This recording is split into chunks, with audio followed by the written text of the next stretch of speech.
Voici la différence entre quand l'immersion en eau froide t'est utile pour ta récupération et quand elle t'est totalement inutile. Soyons clairs, tous les exercices musculaires ne se valent pas. Typiquement, quand tu fais un HIIT, sauter directement dans l'eau froide va te faire un bien fou. Tu vas sentir que tes muscles vont récupérer rapidement en puissance.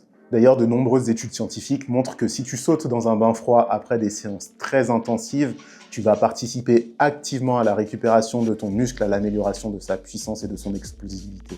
Mais voilà où ça devient intéressant, car les bienfaits vont s'arrêter lorsque tu vas commencer à faire des exercices comme des deadlifts, de l'excentrique lourd ou de la course en descente. Et même si tu te sens un peu moins courbaturé, les bénéfices sur la récupération musculaire vont être nettement inférieurs. Et ça renverse totalement le script de « les bains froids sont intéressants après une séance intense à tous les coups ». Non. Donc qu'est-ce qu'il y a à retenir de tout ça? Si on devrait établir un protocole, après des séances intensives qui vont surtout engager des mouvements concentriques, comme lors d'un HIIT ou de certaines de tes courses, tu fais un bain froid, 10 à 15 degrés, 10 minutes maximum, et surtout 30 minutes après la fin de ton exercice, pas avant. Si par contre, comme on avait dit précédemment, tu es sur des séances très lourdes où tu fais beaucoup d'excentriques, ou bien justement si tu fais de la course en descente, alors là, zappe le bain froid immédiat. Réserve-le pour J+1 ou un autre jour. Et si vraiment tu as envie de faire de la récupération, alors opte pour de la récupération active.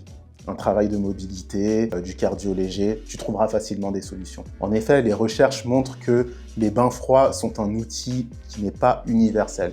Ils fonctionnent d'une manière très efficace, mais de manière ciblée pour certains entraînements particuliers, certains efforts particuliers. Donc la prochaine fois que tu as envie d'utiliser le froid pour améliorer ta récupération, pense bien en amont quel type d'entraînement tu viens de faire, quel type d'intensité et dans quel type de contraction tes muscles ont été engagés.